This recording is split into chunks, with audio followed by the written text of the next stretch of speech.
සාදු සාදු සාදු නමස්කාර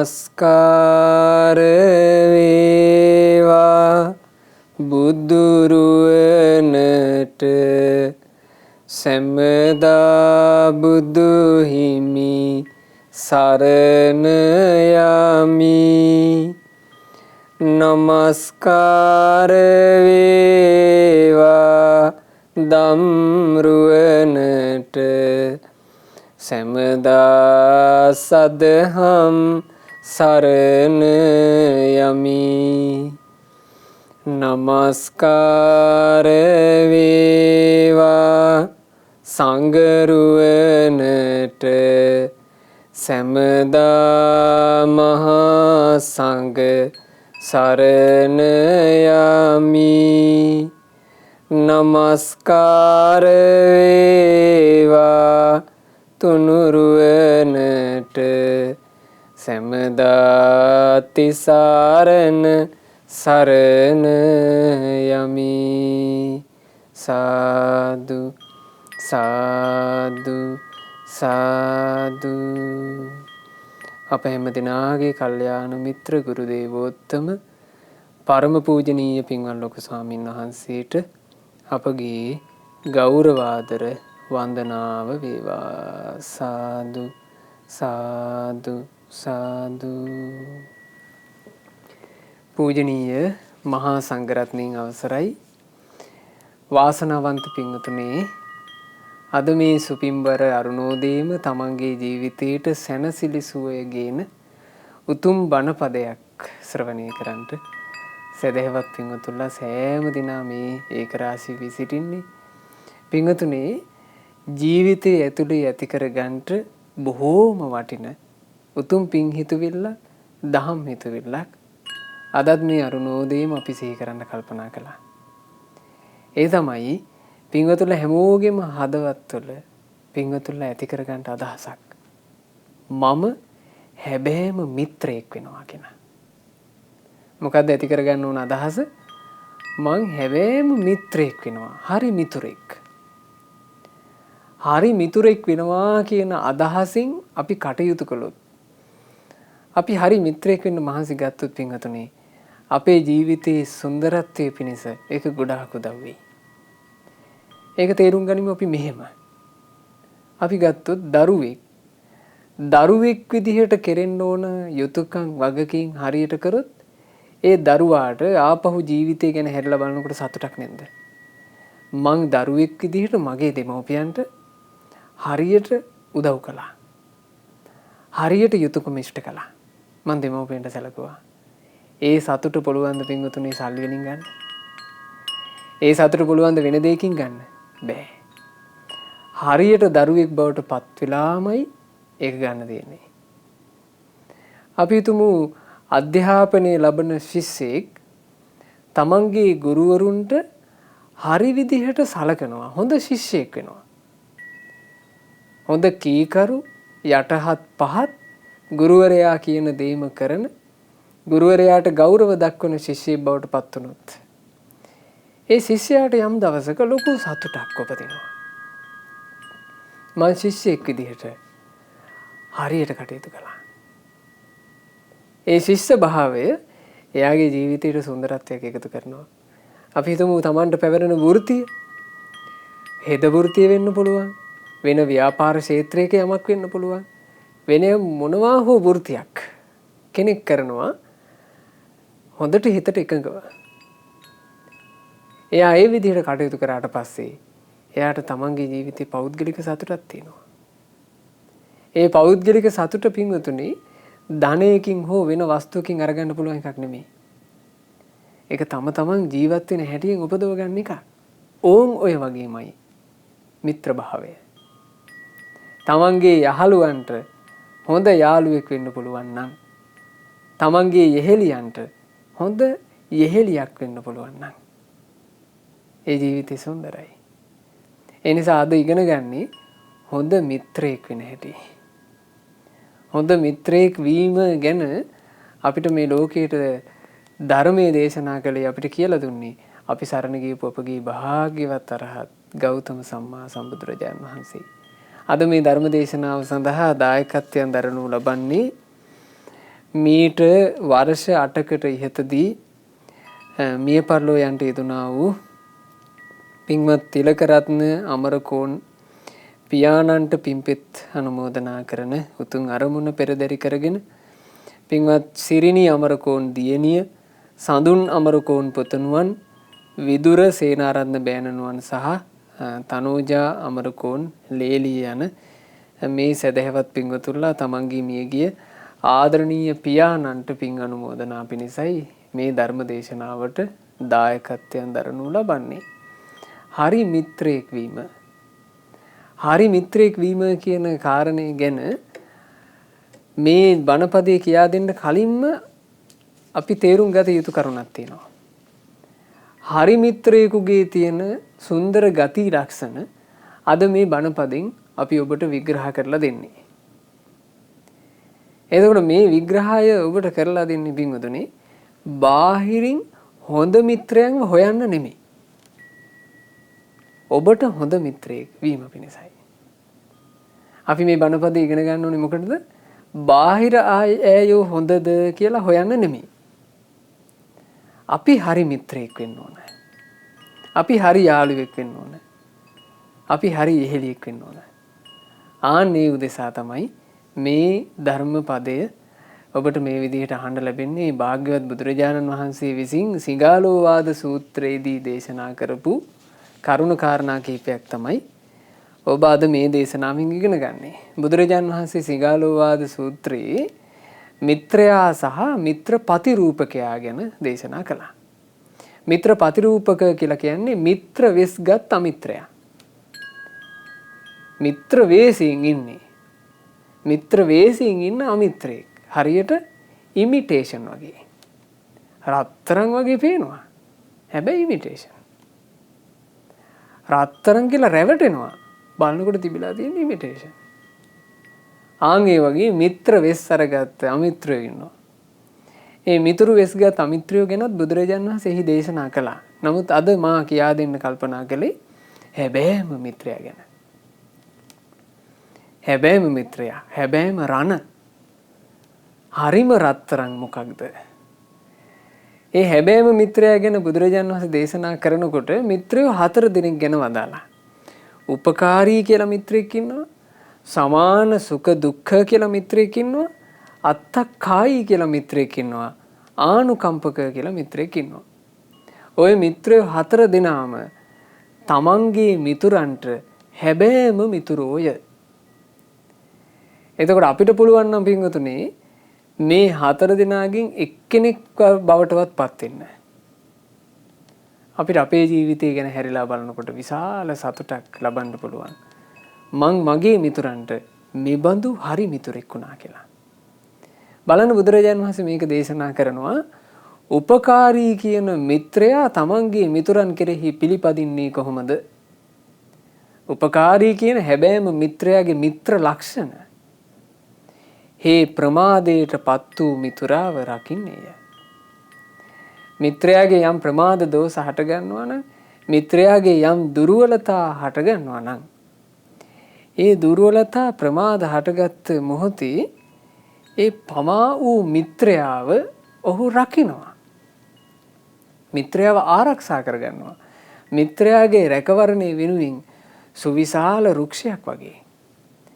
මිත්‍රයාට සෙවන සදන සුවිශාල වෘක්ෂයක් වගේ. මිත්‍රයාව රැකගන්නා මහා බලවේගයක් වගේ ඒ මිත්‍රයා පෙරටෙනවා. තමන්ගේ යහළුවෝ වෙනුවෙන් ඒ මිත්‍රයාගේ යම් අවශ්‍යතාවයක් තමාගේ දෙයක් බවට පත් කරගෙන කටයුතු කරනවා. ඒක තමයි මිත්‍රයෙක්ගේ ස්වභාවය. මෙහිම අය බාහිර සමාජයෙන් හොයන්න ගියොත් එහෙම අපිට ගොඩාක් ප්‍රශ්න හටගනී. මම ඒකයි කිව්වේ මේ බණපදේ කියලා දෙන්නේ ඔබට ඔබේ මිතුරන්ව හොයා ගැනීමට නෙමෙයි. ඔබේ මිත්‍ර පිරිසට ඔබ හරි මිත්‍රයෙක් වීම පිණිසයි. අපිට මේ බාහිරින් මේගොල්ලෝ මේ ලක්ෂණයන්ගෙන් යුක්තද කියලා එහෙම අපිට හොයන්න බෑ. කෑමක් නම් අපිට කාලා බැලුවා කි මේක රහද නැද්ද කියලා. ඒව මිනිස්සු එහෙම හොයන්න බෑනේ. මිනිස්සුන් එහෙම හොයන්න බෑ. අපිට තව මිනිස්සෙක්ව එහෙම නිර්ණය කරන්න පුළුවන්කමකුත් නැහැ. අපිට හැබැයි නිර්ණය කරගත්ත එකේ විනිශ්චයක් ගත්ත එකේ අපි ගැන. මං මොන જાතිය කෙනෙක්ද? ආන්ගේ විනිශ්චය ගැනීම පිණිසයි මේ දහම් පදේ ඔබට සිහිපත් කරන්නේ. පමා වූ මිතුරා සතු වටිනා දේත් රකේ. පමා වූ මිත්‍රයාවත් රැක ගන්නවා. මිත්‍රයා සන්තකේ යම් වටිනා පහේ දෙයක් තියෙනවා නම් ඒ දේත් රකින්නවා. ඒක තමයි හැබැයි මිත්‍රයෙකුගේ ස්වභාවය. මිත්‍රයාගෙන් වටිනා දෙයක් කොහොම හරි කඩා වඩා ගන්න ලැහැත්තියක් නැහැ. ඇතැම් මිත්‍ර සම්බන්ධතා කියලා හදාගන්න ඒවා බොහොමයක් වෙලාවට තියෙන පිංගුතුනේ වාසියට විතරයි. වාසිතකා. වාසියට යාළු වෙනවා. ඒ යාළුකම තියාගත්තොත් Tamanට සරු නිසා යාළු වෙනවා. එතකොට ඒක හරියට මේ ලේබොන පිසාචෙක් වගේ. එයා මිත්‍රයෙක් නෙවෙයි. අනිත් මිනිසයාගේ ඇඟේ ලේ තියෙනකන් උරා බීම පිණිස ළඟට වෙලා ඉන්නවා. ඒ වගේ ජීවිතයක් නම් අපිට තියෙන්නේ අපි වහා සැනකින් හදාගත යුතුයි. මේ වෙනකල් එහෙම එකක් නම් තියෙන්නේ මොකද මේ සමාජයේ බැට කනකොට මේ සමාජයේ ජීවත් වෙනකොට නොයෙක් අරගල අරුබුද කංකටොළු නොයෙක් මිනිස්සුත් එක්ක ඇසුරු කරනකොට ඇති වෙන තාඩන පීඩන මේවා ඉස්සරහා ගොඩාක් මිනිසුන්ගේ හදවත් හරි රළු වෙනවා. මේ සමාජයෙන් කංකටොළු ලැබෙනකොට රළු මිනිස්සු බිහි වෙනවා. ඇත්තටම විය යුත්තේ ඒක නෙමෙයි. විය යුත්තේ පිංගුතුනේ සමාජයෙන් Tamanට ප්‍රශ්නයක් එනවා නම් මේ සමාජයේ ජීවත් වෙන මිනිසුන්ගෙන් Tamanට අභියෝග එනවා නම් කරදර එනවා නම් ඔබ හිතන්ට මට මේ සමාජයෙන් මේ මිනිස්සු මෙහෙම කරනවා මට කොච්චර වෙහෙසද මේ මිනිස්සු මට නිඳා කරනවා මට කොච්චර වෙහෙසද මේ මිනිසුන්ට මගේ දුක තේරෙන්නේ මට කොච්චර වෙහෙසක්ද මේ මිනිසුන්ට මගේ අසරණකම තේරෙන්නේ කොච්චර වෙහෙසක්ද ඒක තමයි බලන්න බලලා ඔබ තීරණයකට එන්න මට මේ වෙහෙස මේ සමාජයේ විසින් දුන්නාට මං තව කෙනෙකුට මේ වෙහෙස දෙන්නේ මට මේ සමාජයෙන් මේ වෙහෙස ලැබුණාට මං මගේ ජීවිතේ මුල් කරගෙන මේ වෙහෙස තව කෙනෙකුට දෙන්නේ ඔබට එහෙම හිතන්න පුළුවන් නම් ඔබට එහෙම හිතන්න පුළුවන් නම් පින්වතුනි ඔබ සුන්දර මිනිසෙක් ඔබ මේ කෙටි ජීවිත කාලයක් ගත කරන ඉතාම ලස්සන මිනිසෙක් ඒ ලස්සනයි අපි ජීවිතය ඇතුලේ යථා ගන්න ඕන අපි තමයි අපේ ජීවිතේ වෑයම් කරලා වෙහෙසිලා ලස්සන කරගන්න ඕන අපි ගත්තොත් බිරිඳක් ස්වාමී භක්තියෙන් යුක්තව හරියට බිරිඳක් විදිහට ගත කළොත් එහෙම තමන්ගේ ස්වාමියාව රවට්ටන්නේ නැතුව තමන්ගේ ස්වාමියාට වංචා කරන්නේ නැතුව තමන්ගේ ස්වාමියාව හෙලා පෙලා කටයුතු කරන්නේ නැතුව හරි බිරිඳක් විදිහට යම් කාන්තාවක් කටයුතු කළොත් එයාගේ ජීවිතේ යාට ඒකත් ඇති සතුටු වෙන්න මං හරි බිරිඳක් විදිහට හිටියා ස්වාමි පුරුෂයෙක් තමන්ගේ බිරිඳව රවට්ටන්නේ නැතුව තමන්ගේ බිරිඳගේ ගෞරවයත් රැකලා තමන්ගේ ගෞරවයත් රැකගෙන බිරිඳගේ විශ්වාසය කඩ කරන්නේ නැතුව ගත කළොත් බිරිඳගේ සතුට වෙනුවෙන් ඕන එකක් කැප කරලා කටයුතු කළොත් ස්වාමී පුරුෂයෙක් විදිහට ඒ මිනිසයාට යම් දවසක ඒකත් ඇති සතුට වෙන්න මං හරියට ස්වාමී පුරුෂයෙක් වුණා ගොඩාක් වෙලාවට මේ සමාජය ගත්තාම පින්වතුනි මිනිස්සුන්ගේ හැම එකක්ම තියෙන්නේ අඩයි චුට්ටයි හරි දරුවෝත් නෙමෙයි හරි ශිෂ්‍යයෝත් නෙමෙයි හරියට සමාජයට උදව් කරන සමාජයට වැඩදායී මිනිස්සුත් නෙමෙයි ඒකෙත් කොටහයි ඊළඟට හරියට ස්වාමි පුරුෂයෝත් නෙමෙයි හරියට බිරින්දෑවරුත් නෙමෙයි හරියට මිත්‍රයෝත් නෙමෙයි ගොඩාක් එහෙම නෙමෙයි තියෙන්නේ එතකොට ඔය සමාජ ක්‍රමයක් අස්සේ අපි ඒ සමාජ ක්‍රමීම ගොදුරක් බවට පත් වෙනවා කියලා තීරණය කරොත් එහෙම හරියට අපි තව පිරිසක් ඇඳුම් ගලවාගෙන නටනවා දැකලා අපිත් අනේ ඒ අයට මොකනම් ඒ අයට එහෙම හොඳ නම් මටත් මොකද එහෙම කියලා අපිත් වස්ත්‍ර ගැලවුවා වගේ ඒ වගේ අනුන් කරන දේ කරන්න නෙමෙයි අපි මේ ලැබූ මනුස්ස ජීවිතේ අපි තෝරාගත යුත්තේ. අපි තේරුම් කරගන්න ඕන කුමක්ද යහපත? කුමක්ද හරි දේ? මේ කෙටි කාලීන මනුස්ස ජීවිතේ ගත කරලා මරණාසන්න වෙනකොට මට සතුට උපදින්නේ කුමකින්ද? ඒක නේද හොයවිය යුත්තේ. ඒක තමයි හෙවිය යුතු දේ. ඉතින් ඒ උදෙසායි මේ දහම ඔබ හරි මිත්‍රයෙක් වුණොත් මං හරි මිතුරෙක් වුණා කියන සතුට ඔබෙන් කාටවත් හොරකම් කරන්න බෑ. කිසි කෙනෙකුට හොරකම් කරන්න බෑ. ඒ සතුට ඔබ ළඟම ආරක්ෂා වෙයි. ඒ සතුට හැම තිස්සෙම ඔබව ප්‍රීති ප්‍රමුදිත බවට පත් කරයි. භාග්‍යතුන් වහන්සේ දේශනා කළා උපකාරී මිත්‍රයාගේ ස්වභාවයක් කියනවා බියක් පැමිණි විට මිතුරාට පිහිට වෙයි. බියක් හටගත් කල්ලි මිතුරාව අත්හැර යන්නේ නැත. මිත්‍රයෙක් තමන් මිත්‍ර භාවයට පත් වුණාට පස්සේ එයාත් එක්ක කටයුතු කරනකොට එයාට බියජනක දේවල් එයාගේ ජීවිතේ යම් ප්‍රමාද දෝෂ වලින් ඇතිවෙන හානි මේවා හටගන්න පුළුවන්.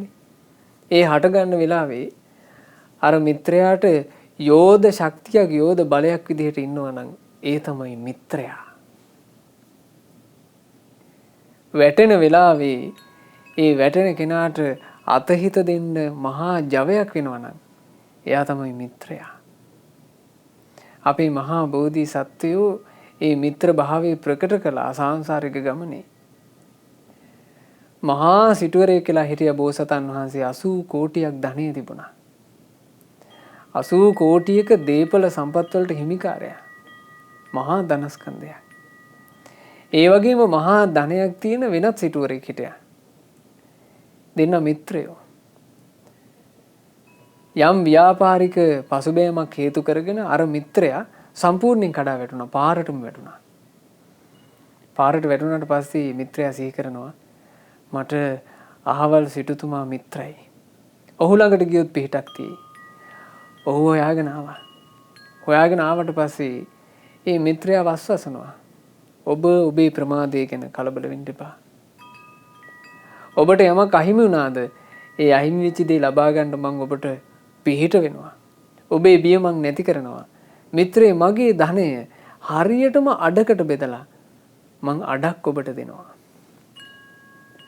80 කෝටියක් ධනෙන් 40 කෝටියක්ම තමන්ගේ මිත්‍රයාට දුන්නා. අන්න මිත්‍රයෝ. ඒක තමයි මිත්‍ර භාවයේ තියෙන ස්වභාවය. මිතුරාට කළ යුතු දෙයක් ඇති කල්හි ඊට අවශ්‍ය පමණටත් වඩා දෙගුණයක් සම්පත් දෙයි. යාළුවෙක් තමන්ගෙන් යමක් බලාපොරොත්තු වෙනවා නම් කළ යුතු අවශ්‍යතාවක් ඇති කල්හි අනේ මට මෙහෙම එකක් ඇවිල්ලා මං මෙහෙම කරදරයකට පත් වෙලා මට උදව් ඕන මේ වෙලාවේ කියලා එයා බලාපොරොත්තු වෙනවට වඩා දෙගුණ තෙගුණ විදිහට උදව් කරනවා. ඒක තමයි මිත්‍ර භාවය. බලන්න අපිට පුළුවන් නම් පින්වතුනි අපේ මිතුරන් වෙනුවෙන් අපේ මිතුරියන් වෙනුවෙන් එහෙම කැප වෙන්න. අපි ලබන්නේ ආධ්‍යාත්ම සතුටයි. අපිට කවුරුත් ප්‍රශංසා කරන්නේ නැති වෙයි. අපේ යාළුවෝම සමහරවිට අපිට ප්‍රශංසා නොකර ඉඳී. නමුත් අපේ හදවත අපිට ප්‍රශංසා කරනවා. ආන් ඒ උදෙසායි මේ දහම් පදේ. භාග්‍යතුන් වහන්සේ දේශනා කළා ඒ තමයි උපකාරී මිතුරා. ඊළඟට සමාන සුඛ දුක්ඛ මිත්‍රයා. ඒ සමාන සුඛ දුක්ඛ කෙනාගේ ස්වභාවය තමාගේ පෞද්ගලික දේ නොසඟවා මිත්‍රයාට කියන්නේය. තමන්ගේ මිත්‍රයන් එක්ක තමන්ගේ පෞද්ගලික දේවල් තමන්ගේ ජීවිතේ පෞද්ගලික දේවල් පවා තමන්ගේ මිත්‍රයාට කියනවා. ඒ කියන්නේ හරි විවෘතයි මිත්‍රයා ඉස්සරහා. මිත්‍රයා ඉස්සරහා විවෘතව කතා කරනවා. මිතුරාගේ පෞද්ගලික කරුණු පිටතට නොදී සුරකී. වැදගත් එක. තමන්ගේ පෞද්ගලිකත්වය කියනවා වගේමයි මිත්‍රයාගේ පෞද්ගලික කාරණා. දැන් ඇතැම් වෙලාවට මේ මිත්‍රයාගේ තියෙන්න පුළුවන් වැරදිච්ච අඳුරු අතීතයක්. ඒ අඳුරු අතීතය කියන එක එයා සංගවගෙන ඉන්නවා.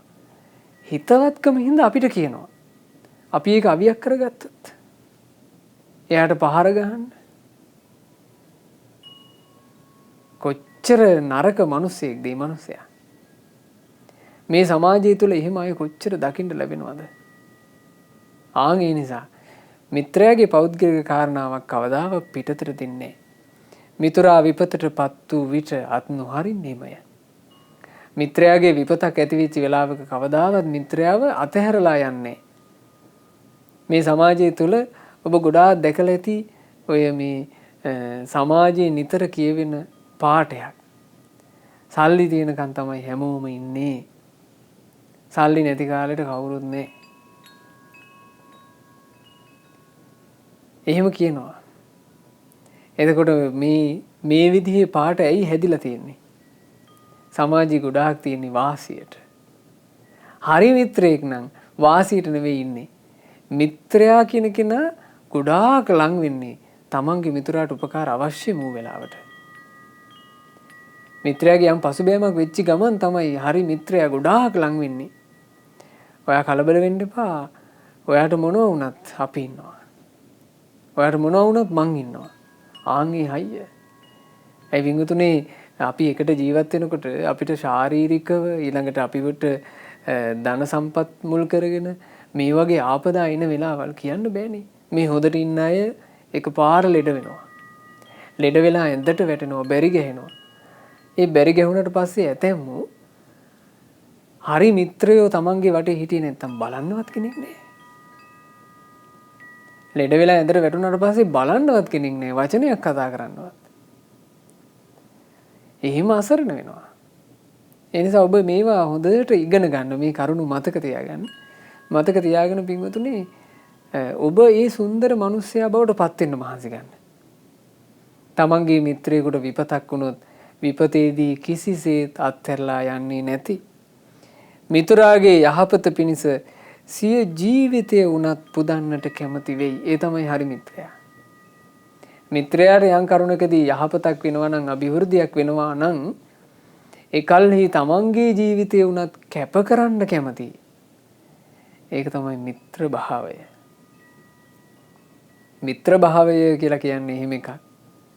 මේ මිත්‍ර භාවය කියලා කියන එක ජීවිතයක් ඇතුලේ තියෙන අතිශය සුන්දර ගුණයක්. තමන්ගේ මිතුරාව අඳුනා ගැනීම සහ අන් අයට හරි මිත්‍රයෙක් බවට පත්වීම.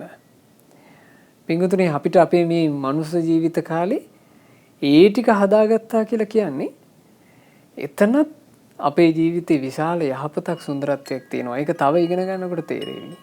ඔය කිව්වේ සමාන සුඛ දුක්ඛ මිත්‍රයා. ඊළඟ මිතුරා කවුද? අත්තක්කායි. අත්තක්කායි මිත්‍රයාගේ ස්වභාවය මේක. හේසිය මිතුරාව පවින් වළක්වන්නේය. ඕන්න මිත්‍ර භාවයේ තුල තියෙන ඕන බොහොම වටින එකක්. තමන්ගේ මිත්‍රයෝ පව් කරනවා එයා බලන් ඉන්නේ. ඒ මිත්‍රයාව පවෙන් වළක්වනවා.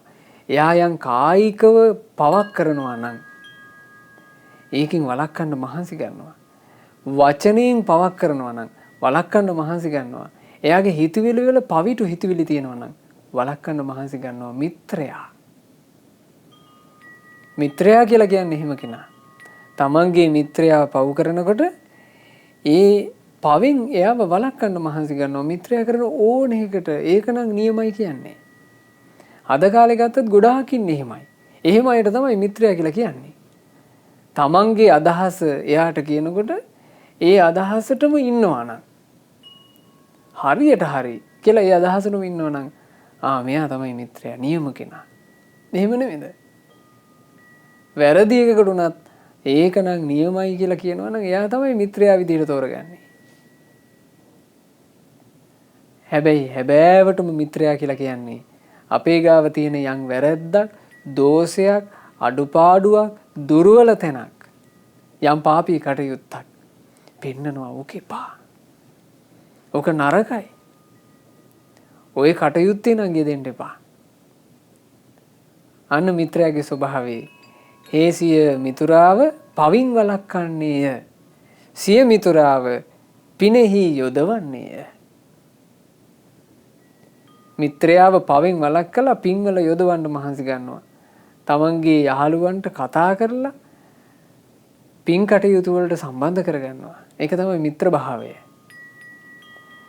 ඒ නිසා මේ ජීවිතය ඇතුලේ මේ මිත්‍ර භාවය කියන එක හදාගත්තොත් ඒ තුලින් ජීවිතයට සැලසෙන යහපත මෙපමණයි කියන්න බෑ. ඒ ඉතින් තමන්ගේ යාළුවන්ව පිනෙහි යොදවන්න තමනුත් පින් කරන්න එපා.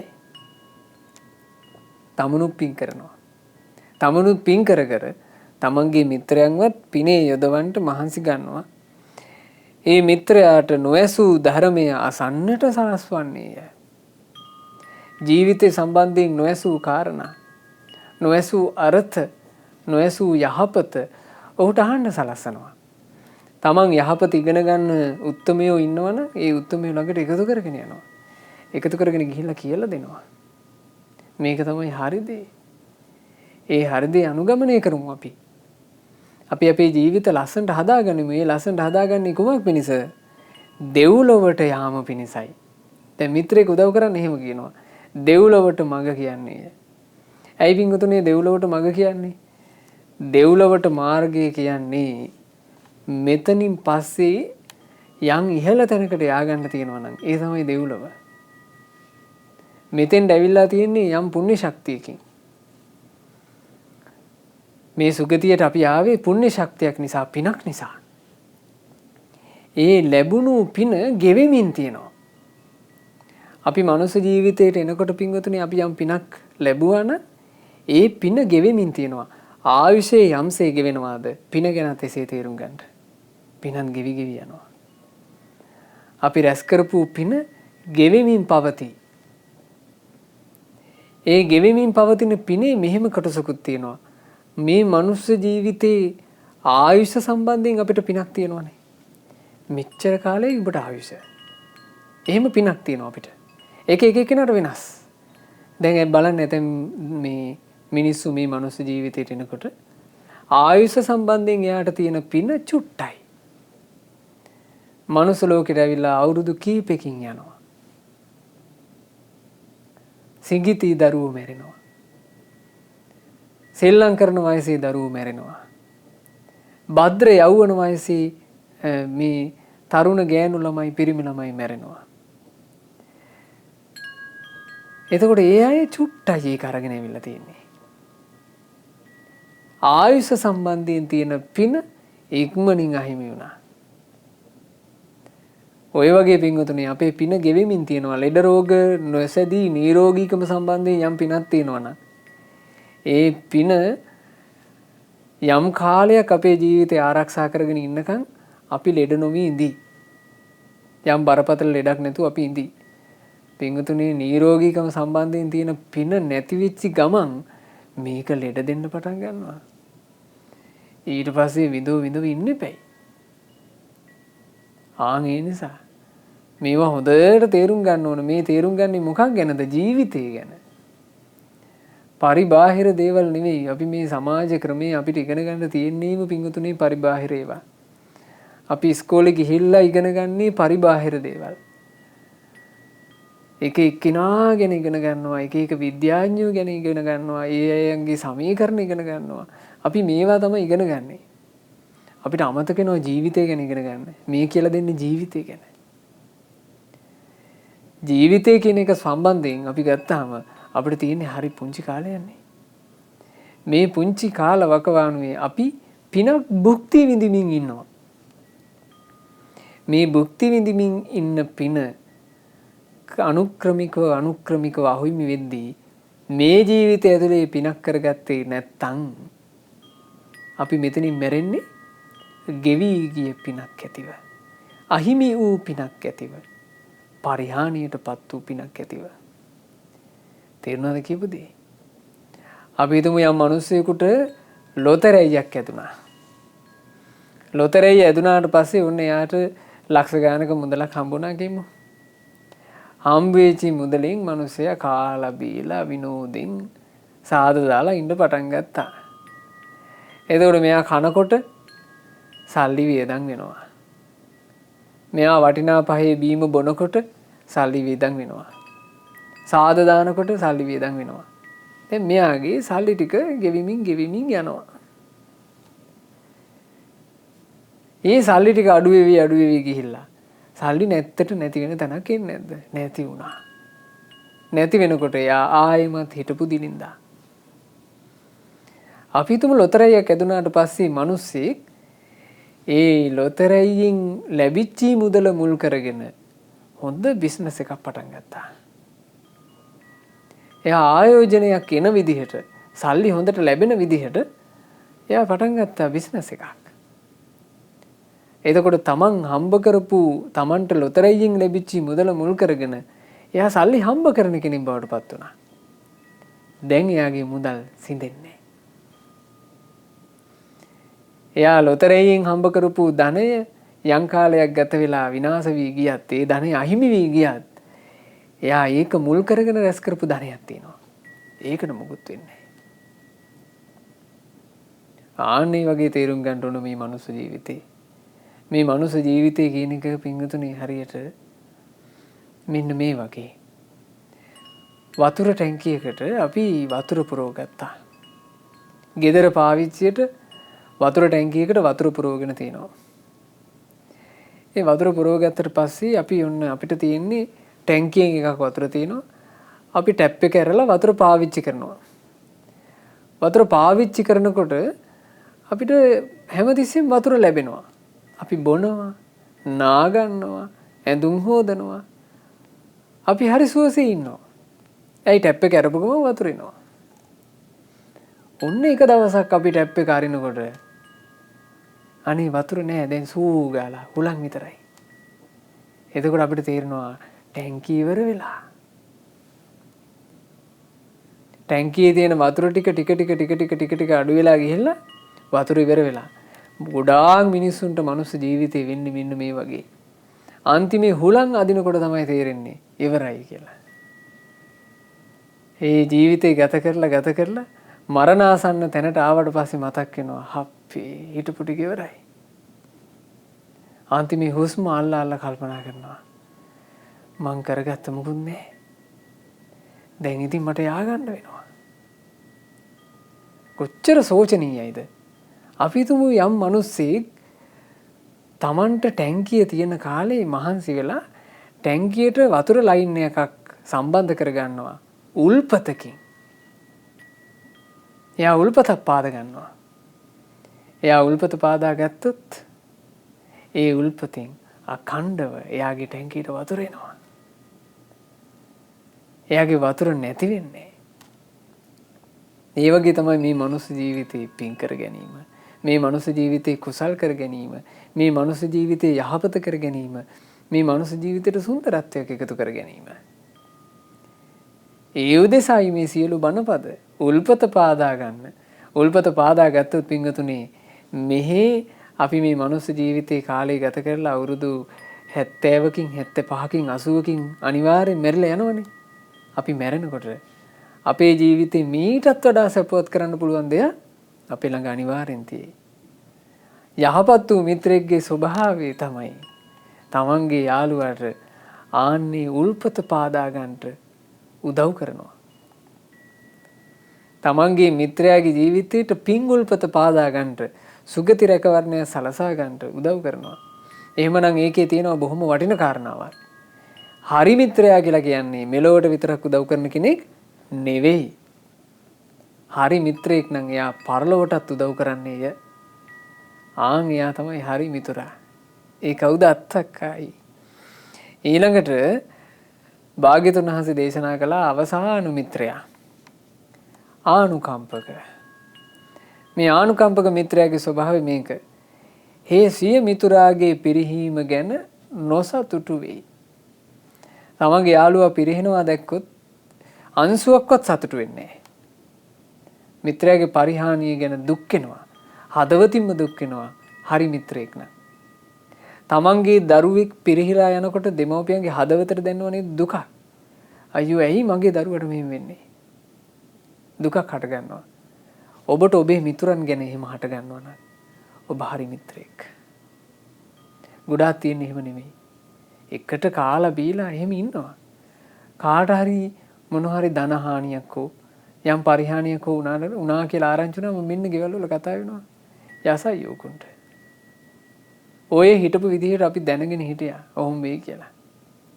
එහෙම නැත්නම් ඔය තියෙන කාලේ මහා උජාරුවට හිටියේ පුම්බගෙන. හොඳයි ඔහොම වෙන එක. එහෙම කියන අය ඉන්නේ.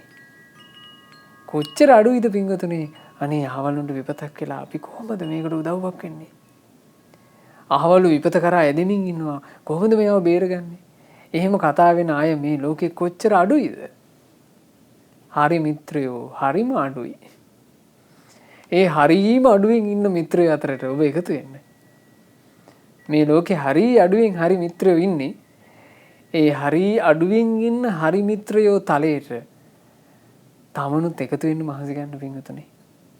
මේ සමාජයට තමන් ඇසුරු කරන අයට හරි මිත්‍රයෙක් වෙන්න. කවදාවත් තව කෙනෙකුගේ පරිහානිය ගැන සතුටු වෙන්න නම් එපා.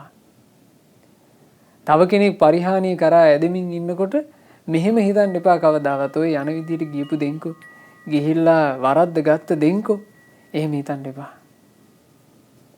ඇතම්මු කියනවත් ඔය යන ක්‍රමෙන් නම් අවුල් කියලා අපිට තේරෙනවා. ඉතින් ඔය ගියපු දෙන් ගිහිල්ලා වරද්ද ගත්ත දෙන්කෝ අපි අනාගතේ බලමුකෝ.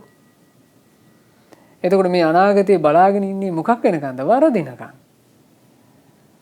මොකක්ද ජීවිතයේ අර්ථය? ඒ නිසා තම මිත්‍රයාගේ පරිහානිය ගැන නොසතුටු වෙනවා. මිත්‍රයාගේ දියුණුව ගැනම සතුටු වෙන්නේය. මිත්‍රයෙක් තවත් මිත්‍රයෙකුගේ දියුණුවකට අකුල් හෙලන්නේ නැත. තවත් මිත්‍රයෙකුගේ දියුණුව ඉස්සරහා ඊර්ෂ්‍යාකම් කරන්නේද නැත. තමන්ගේ මිත්‍රයා දියුණු වෙනවා දකින්නකොට ඒ දියුණුව ගැන හදවතින් ඉල්පෙන තැනැත්තා මිත්‍රයාය. එයාට හරි ගිහිල්ලා බොහොම හොඳයි. එහෙම සතුටු වෙන්නේ මිත්‍රයෝ.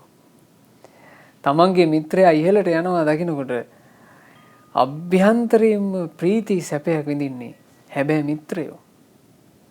මිත්‍රයාගේ දියුණුවට අවශ්‍ය කරන මොහොතේදී උදව්පදව් කරන්නේ මිත්‍රයෝ. ඒක තමයි මිත්‍ර භාවයේ ස්වභාවය. එහෙම නැති වුණාම පින්වතුනි මේ ඊර්ෂ්‍යා කාරකම් වල එහෙම තියෙන්නේ පුදුමාකාර සෝචනීය තත්ත්වයක්. අපිට එක සිදුවීමක් ආරංචි වුණා. ඒක දරුවෙක්. ඒ දරුවා මේ පිට රටක ශිෂ්‍යත්වයක් කරන්නට වරම් ලැබුවා. පිට රටක ගිහිල්ලා ශිෂ්‍යත්වයක් කරන්න එයාට වරම් ලැබුණා. එයා අධ්‍යාපනයෙන් හොඳ දක්ෂයෙක් වෙච්ච නිසා. ඉතින් එයා තමන්ගේ මිත්‍රයන්ටත් තමන්ගේ ඥාතීන්ටත් කිව්වා මම මෙහෙම අහවල් දවසේ මෙහෙම පිටත් වෙනවා. ඒ ශිෂ්‍යත්වයේ කටයුතු වෙනුවෙන්.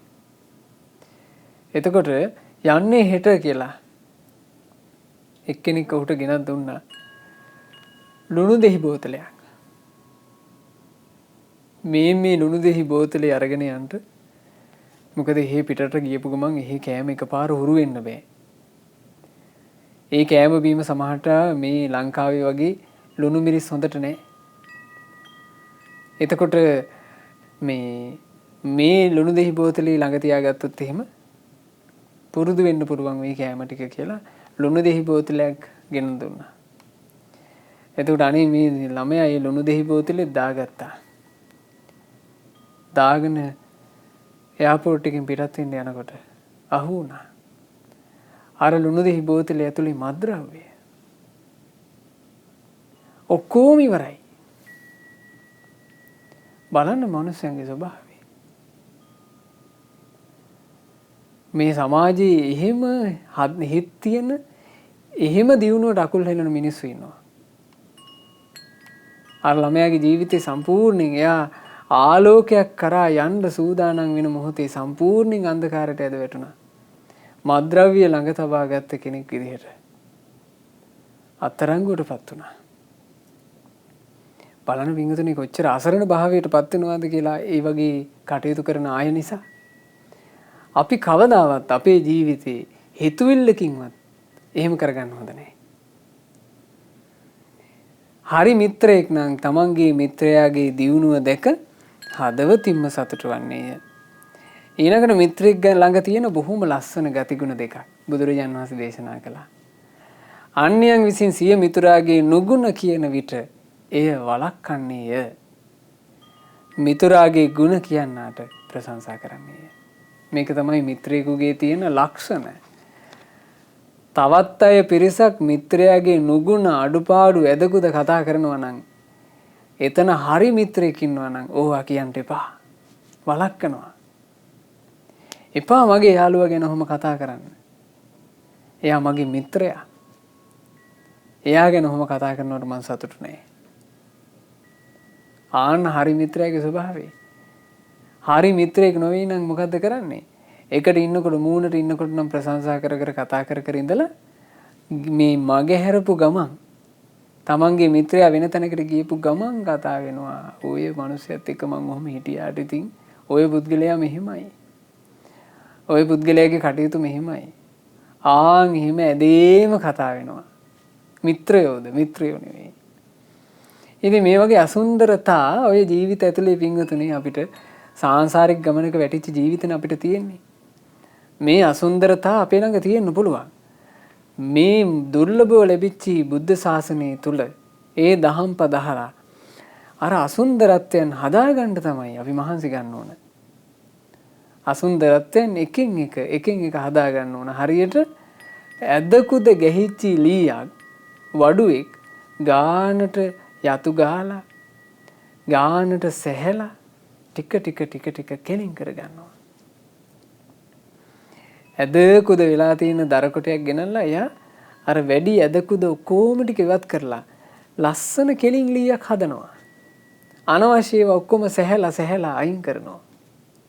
එහෙම නේද වඩුවෙක් ලස්සනට ලීයක් සකස් කරගන්නේ? වඩුවන්ට ඔය මේ ලස්සන ලී නිර්මාණ කරන්නට හොඳ කෙලින් ලීම හම්බ වෙන්නේ නැහැ. ඇද ලීයක් හම්බ වෙන්නේ. වඩුවා තමයි දක්ෂයා. අනවශ්‍ය කොටස් ටික කපලා අයින් කරලා එයා ගානට කෙලින් ලීය හදා ගන්නවා. ඕන් ඔය වගේ ජීවිතේ. ජීවිතේ කියන එකේ ඇද අඩුපාඩු ගැට ඕවා තියෙනවා. අපි ඒවා අඳුනගෙන සහින්න ඕන. සැහැලා ඉවත් කරන්න ඕන. වැරදි දේවල් තියෙනවා. වැරදි දේ අයින් කරන්න ඕන. දුර්වලතා තියෙනවා. දුර්වලතා අයින් කරන්න ඕන. මේ වෙනකල් කරගෙන ආපු වැරදි වැඩපිළිවෙළවල් තියෙනවා. මේ දැන් ඒක නවත්තන්න ඕන. එහෙම තමයි මිනිස්සෙක් සුන්දර වෙන්නේ. එහෙම තමයි මිනිස්සෙක් ලස්සන වෙන්නේ. එහෙම තමයි මිනිස්සෙක් ඉස්සරහට යන්නේ. ලෞකික දියුණුවකට වේවා ලෝකෝත්තර දියුණුවකට වේවා තිබෙන ක්‍රමය මෙයයි. තමන්ගේ අඩුපාඩු අඳුනගෙන අඩුපාඩු ඉවත් කොට වටිනා දේ විතරක් ඉතුරු කර ගැනීම.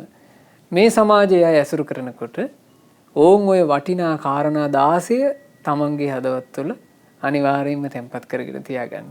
මිත්‍රයෙක් විදිහට අනිත් අයට හරි මිතුරෙක් වෙන්නේ කොහොමද?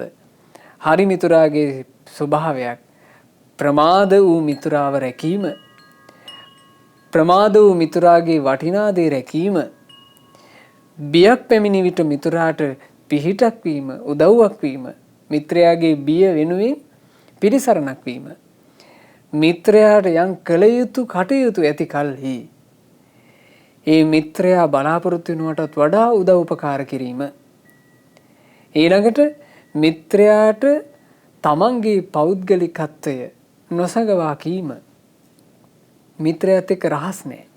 ඊළඟට මිත්‍රයාගේ රහස් ආරක්ෂා කිරීම, මිත්‍රයාගේ රහස් මිත්‍රයාගේ සැඟවිය යුතු කරුණු පිටට දීලා මිත්‍රයාගේ චරිතය කෙලසන්නේ ආරක්ෂා කරනවා. මිත්‍රයාගේ වැදගත්කම ගැන මගේ මිත්‍රයාගේ වැදගත්කම රකින්න ඕන මම කියලා හිතනවා. ඒක. ඊළඟට මිතුරා විපතටපත් වෙච්ච අවස්ථාවේ මිත්‍රාව කවදාවත් අතහරින්නේ හරියට වර්ෂාව වෙලාවට හෙවණක් වගේ. වර්ෂාව වෙලාවට නොතෙමීන්ට හෙවණක් වගේ තමන්ගේ මිත්‍රයාගේ විපතට මිතුරා සිටිනවා. ආන් එහෙම මිත්‍ර භාවයක් ඇති කර ගන්න ඕන. මිතුරාගේ යහපත පිණිස සිය ජීවිතේ උනත් පුදන්නට සූදානම්ය මිත්‍ර භාවය. ඊළඟට හේසිය මිතුරාව පවින් වළක්වන්නේය. තමන් එක්ක එකට ඉන්න යාළුවන්ව පව් කරනකොට ඒ පවට අප්පුඩි ගහන්නේ. පවින් වළක්වනවා. සමහරවිට ඔබට මිත්‍රයෝ ගොඩාක් අඩු වෙයි මේවා කරන්න යනකොට. කමක් නැහැ. එක්කෙනෙකුට දෙන්නෙකුට හරි මිත්‍රයෙක් වෙන්න. ඔබ මේ විදිහට කටයුතු කරන්න යනකොට අනිත් අයන්ට ඔබව එපා වෙන්න පුළුවන්. එපා වෙන ඈයෝ ඔබව අත්හැරපු දෙයින්. මොකෝ මේකේ ජීවත් වෙන ඈයොත් එක්ක හැමදාම ඉන්නේ. කොහොමද මේ ඈයන් අත්හැරලා දාලා යන්න වෙනවනේ. අපි හිතමු මේ මිත්‍ර සම්බන්ධකම් ගොඩාක් හදාගෙන මිත්‍රයෝ 60 70ක් හදාගෙන හැමදාම මේකේ පළපදියම් වෙන්න බෑනේ. කොහොමත් අපි යනවානේ. ඒ යනකොට 60ක් නෙවෙයි ලක්ෂයක් හිටියක් දාලා යන්න එපැයි. එතකොට පිරිස වැඩි කරගන්නවට වඩා වටින්නේ නැද්ද එක්කෙනෙකුට දෙන්නෙකුට හරි මිත්‍ර භාවයක් ඇති කරනවා නම්. ඒ නිසා තමන්ගේ මිත්‍රයන්ව පවින් වළක්වන්න ඕන. මිත්‍රයන්ව පිනේ යොදවන්න ඕන. මිත්‍රයාට නොඇසූ වටිනා සාරවත් දහම්පද අහන්න සලස්වන්න ඕන. ඒ මිත්‍රයාට දෙව්ලොවට සුගති රැකවරණයට පාර හදලා දෙන්න ඕන. හරි මිත්‍රයෙකුගේ ස්වභාවය ඒක. දැන් බලන්න පින්වතුනි අපිට අපේ ජීවිතවලට එකම එක කල්යාණ මිත්‍රයෙක් මුණ ගැහිච්ච නිසා අපේ ගුරු දේවෝත්තම පින්වත් ලොකු ස්වාමීන් වහන්සේ නිසා අපි හැම දිනාට මේ දහම්පද අහන්න අවකාශ ලැබුණේ නැද්ද? අපි හැම දිනාගේ සුගති ජීවිතයේ පිණිස මේ සුගතියේ ආරක්ෂාව පිණිස ජීවිතේ හැඩගස්ව ගන්න අවකාශයක් ලැබුණේ නැද්ද? බලන්න හරි මිතුරෙක් හරි කල්යාණ මිතුරෙක් අපිට මුණ ගැහිව නිසා අපට සැලසුණු යහපත අපිට පුළුවන් නම් තව කෙනෙකුට හරි මිත්‍රෙක් වෙන්න. ඒ නිසා මිත්‍රාගේ පිරිහීම ගැන නොසතුටු විය යුත්තේය. මිත්‍රයාගේ දියුණුව ගැනම සතුටු විය යුත්තේය. කිසි කලෙකත් මිත්‍රයාගේ ඇදකුද නුගුණ කතා නොකළ යුත්තේය. මිත්‍රයාට ප්‍රශංසා කරන යමෙක් සිටිනම් ඔහුට ප්‍රශංසා කළ යුත්තේය.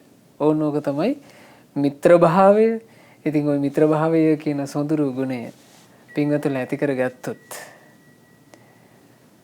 තමන්ගේ මිත්‍රයන්ට හරි මිතුරෙක් බවට පත් වුණොත් ඒ ජීවිතය සුන්දරයි. ඒ නිසා හැමදිනම හිතේ අදිෂ්ඨානයක් ඇති කරගන්න. මං හරි මිත්‍රයෙක් වෙනවා කියන හිත. හැමදිනාට අපි සෑම සියලු දෙනාට ගෞතම බුදුරජාන් වහන්සේගේ සුන්දර සද්ධර්මයේ මුණ ගැහිච්ච මේ ජීවිතේ ඒ බුදුරජාන් වහන්සේගේ ධර්මයේ මුල් කරගෙන අපි හැමදිනාගේ ජීවිතවලට ආරක්ෂාවක්, රැකවරණයක්, පිහිටක්, සැනසෙල්ලක් සදා ගන්නට වාසනාව ලැබෙත්වා. සාදු සාදු සාදු. රැස්කලා වූ සියලුම පින් සක්දෙවිඳුන් සතරවරන් දෙවිවරු ප්‍රධාන සියලු දෙවිවරු සියලු බ්‍රහ්මකායික දෙවිවරු සතුටින් අනුමෝදන් වෙත්වා.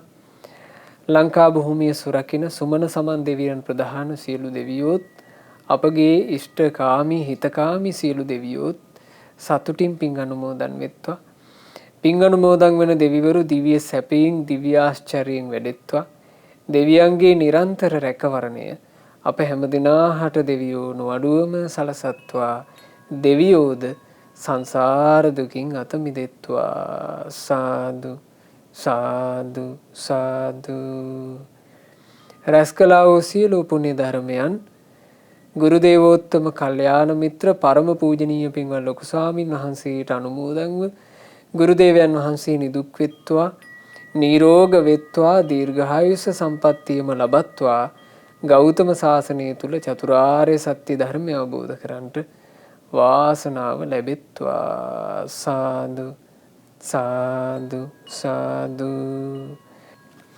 රැස්කලා වූ සියලුම පුණ්‍ය ධර්මයන් අද ධර්ම දානයේ සිදු කරන ඒ සොපින්නතුලාගේ නමින් මීට වසර 8කට පෙර 2013 ඔක්තෝබර් මාසයේ 23 වෙනිදා මිය පරලෝ ගිය පින්වත් තිලකරත්න අමරකෝන් පියාණන්ටත් මීට වර්ෂ 26කට පෙර මිය පරලෝ ගිය ලක්ෂ්මී ඊළඟකෝන් මෑණියන්ටත් මේ සියලු පුණ්‍ය ධර්මයෝ අනුමෝදන් වෙත්වා. ඒ වගේම මිය ගියා වූ ගුණරත්න ලොකු අප්පච්චිටත් ටීබී මාමාටත් නැන්දාටත් අත්තම්මාටත් ලොකු අත්තාටත් මේ සියලු පුණ්‍ය ධර්මයන් අනුමෝදන් වෙත්වා. තමන්ගේ නමින් මිය ගියා වූ සියලු ඥාතීන්ට හිත මිත්‍රාදීන්ට පින් අනුමෝදන්ව ඥාතීන්ගේ පරලෝ ජීවිත සැපයෙන් සැපයට පත්වෙත්වා.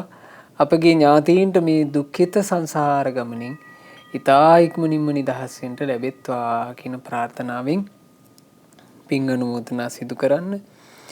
රැස් කළා වූ සියලු පුණ්‍ය ධර්මයෝ අද දවසේ ධර්ම දානයේ සිදු කරන පින්වත් සිරිනි අමරකෝන් දියණියටත් සඳුන් අමරකෝන් පුතුණුවන්ටත් විදුර සේනාරත්න බෑණනුවන් සහ තනෝජා අමරකෝන් ලේලී යන ඒ සදහැවත් පින්වතුන්ලාට ඒ වගේම පවුලේ සියලු දෙනාට ඥාති හිත මිත්‍රාදීන් සියලු දෙනාට පින් අනුමෝදන්ව සියලු දෙනාට නිදුක් නිරෝගී සුවය දීර්ඝායුෂ සම්පන්නියම සැලසේවා රැකී ආරක්ෂා ආදී සියලු කටයුතු ਸਰව ප්‍රකාරයෙන්ම සාර්ථක වෙත්වා පවුලේ දූදරු මුණුපුරු මිනිපිරියන්ගේ අධ්‍යාපන කටයුතු ආදියත් ਸਰව ප්‍රකාරයෙන්ම සාර්ථක වෙත්වා සදහවත් පින්වතුන්ලා සියලු දෙනාට කල්යාණ මිත්‍ර ඇසුරේ තවදුරටත් සුවසේම ගුණධර්ම දියුණු කරගන්නට සුවසේම පින් රැස් කරගන්නට මේ ධර්ම දානමේ පින ඒකාන්ත වශයෙන්ම හේතු වාසනා වෙත්වා ධර්ම දානයේ සිදු කළා වූ සුපින්වත් ඔබටත් ශ්‍රද්ධා මාසික ධර්ම දාන සමාජික පින්වතුන්ලාටත් ශ්‍රද්ධා රූපවාහිනී කාර්ය මණ්ඩලයේ සියලු දෙනාටත්